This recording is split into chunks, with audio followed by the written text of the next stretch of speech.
Welcome to Life Made Simple. Today we're working on a leaky spool valve, or also known as the vtec solenoid. Common problem with these Honda engines, whether it's the 4-cylinder or the 6-cylinder. In this case, I've got the 6-cylinder. It's the J35 Z2 model, and I've cleaned it up a bit, but basically the issue here is that you've got this vtec solenoid there. It's got a couple of gaskets that tend to leak over time, and they leak and drip right down to the alternator, which of course causes the alternator to fail. I've already replaced the alternator and I can see this leak is starting up again. So I'm going to take this apart, inspect the gasket, and see what options we have to get this fixed.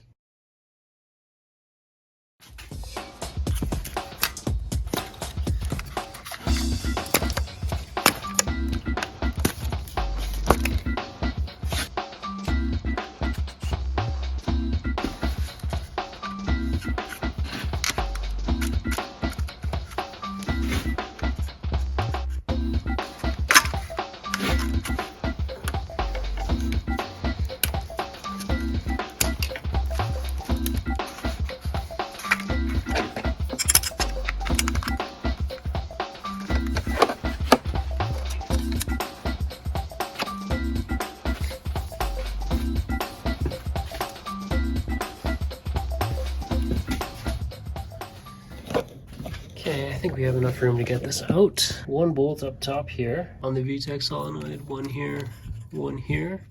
Probably pull out the dipstick too and see if I can get that off and if there's enough room.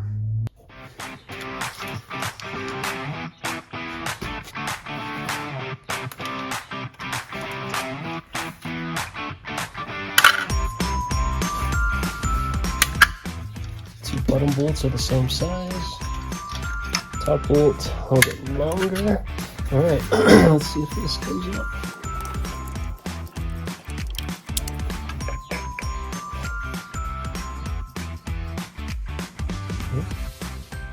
Couple of dowels. This gasket looks kind of flat. I'm sure there's some leakage going on here. I'll put this aside for a sec and we'll look at the other parts. So there's a metal plate here. Pry that up a bit. Kind of stuck on here, so and I'm tapping it not to like bend it or bust it, but just to get it to break free of that suction that's got oil underneath.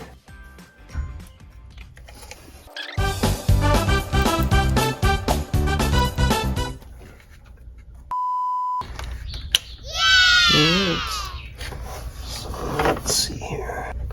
All right, well, it's stuck to the gasket there, and I'd say they're probably both leaking. So we'll put this, throw this in there, I'll pull this baby out. It's really seated in here. There we go. Try not to totally wreck it. From what I understand, we might have to reuse this screen. All right, so I think from where the leak's coming from, I think it's this bottom gasket. I guess that's technically how the vtec solenoid works and the spool valve. But of course the oil is supposed to stay in the gasket and in the solenoid system, not leaking down and onto your alternator. So the surface itself looks okay. I'm gonna spray some brake clean on this rag, clean it off a bit. Let's inspect that gasket a little bit better and we'll see what we're working with. So here's the gasket itself. It's not torn or anything. I think it's okay. It's probably just worn. Okay, so then it's deciding what to do with this. Where am I going to get these gaskets? Because up here in Canada, Honda doesn't sell these gaskets separately. You have to buy the entire spool valve, which is $418 Canadian, which I'm not willing to shell out. So we have a couple of options. We can go with an aftermarket part. I can look for a used part. I can try some RTV sealant. I think what I'm going to do is I'm going to look for a used part first. I'm going to go to the junkyard, and I know used gaskets probably aren't ideal, and this one looks fine. They're probably just as used depending on the mileage, so I might change my mind when I get there, but that's one option. Another option, I might have to go with the aftermarket one and pop out this screen and reuse it without wrecking it, and then we'll get to the next step. Okay, so let's have a look at the parts. Seem to have found some Honda replacements. So that's for that one, and this one is for the one in there. So let me just grab a pick. I'm going to pull this one out, I will say a couple of things. We'll compare it to the new one. It does seem a bit flattened, so we'll see how it goes with that. This one, as you can see, pretty smushed in here. Maybe the new one should be thicker because it hasn't been flattened out yet. Alright, so comparison. This is the new one, this is the old one. The old one definitely feels more like the rubber's old and flattened out. This one feels soft and rounded. As for this one's new, this one's old. They actually feel fairly similar, these two. But I will say, maybe this one got flattened and shipped. You can see the filter, significant difference. This one's sticking out, and this one seems to be smushed in. You know, I wonder if this is a fake Honda part. Again, I really don't know. I think what I might want to do, though, is I've heard before, is pull the screen out of the original and install it in the new one. And I think maybe I'll do that before I install this all together, just because that seems significantly different, doesn't it? Well, let's see what we're going to do here. Okay, so as far as removing the filter goes, the screen, I should say, doesn't seem too difficult. Kind of just pop it out, really. Let's see if I can take this one out that easily. There's actually a tear right there, so I wonder if that's part of the leak. Makes it easier to pull out that screen, though. Let's try to install that the same way. Alright, doesn't seem too bad. Okay, let's get these new parts installed and see if that solves the oil leak that we've got going on. Okay, this should be pretty straightforward, but I put a cloth here because I'm going to obviously get some oil on it. As far as I know, from everything that I've ever learned and been told, it's a rubber gasket, pretty much should add some lubrication, and in most cases that's going to be motor oil. So that's what I'm doing, the usual synthetic 520 motor oil for your Hondas. And let's just pop this in here and see how well it fits. If you can tell, this kind of stick out a little bit more than the old flattened one.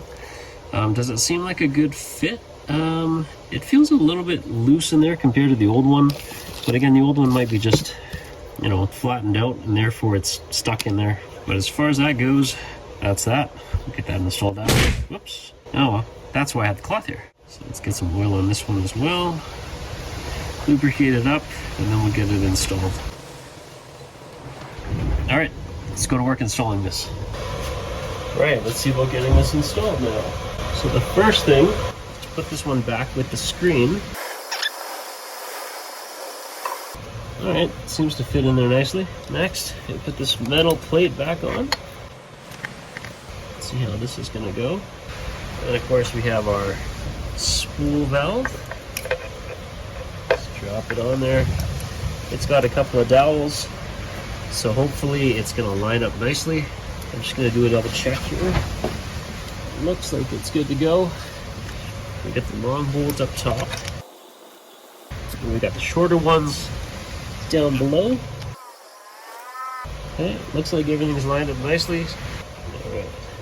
It's definitely storming outside. I think this was 10 mil. Alright, so we're just going to tighten these down, try to tighten them evenly.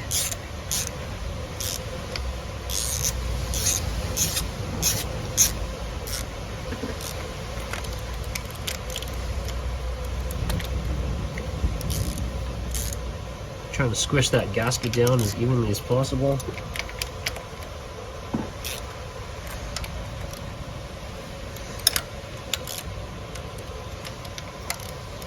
We're good.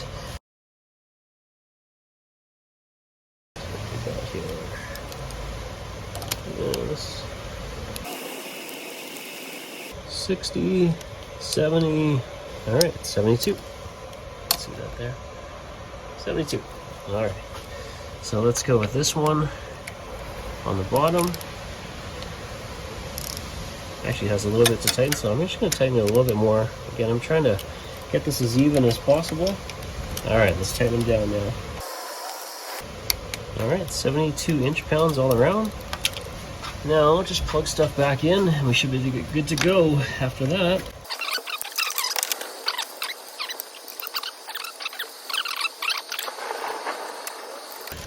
I think that's fun about Honda is pretty much everything's like a 10 millimeter or a 17 millimeter bolt, socket, or wrench with the occasional 14 or 12. All right, so there we go. Let's tighten back on. That's plugged in. Gotta plug in the spool valve in 2 spots. plug the ignition coils back in. I think we just put on the engine cover, the little plastic cover, start it up, and see if there's any leaks. All right, so let's wrap this thing up. The end result is it seems to be dry now. Now I will say the first 2 times I took it driving, it was leaking a little bit. And so I cleaned it up. And on the second time, I actually loosened the 3 bolts. That's the one there, and then the 2 down there. And then I retightened them, retorqued them down. And it seems to be just fine now. I've been driving it for about a couple of weeks now, maybe, and it hasn't been leaking.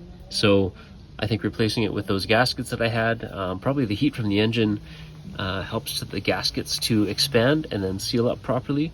And hopefully I have that on so that it is flush and tightened down properly and working well. So there it is. These parts basically cost me about $25 Canadian and solve the problem of the leaky vtec spool valve leaking down in the alternator and wrecking the alternator. So recommend it. Really easy job. Hopefully this was helpful. If it was, let me know by hitting the like button. Leave a comment if you have any questions or have a similar experience. And of course, please subscribe to the channel for our latest notifications on DIY and tool review videos. Thanks for watching, everyone.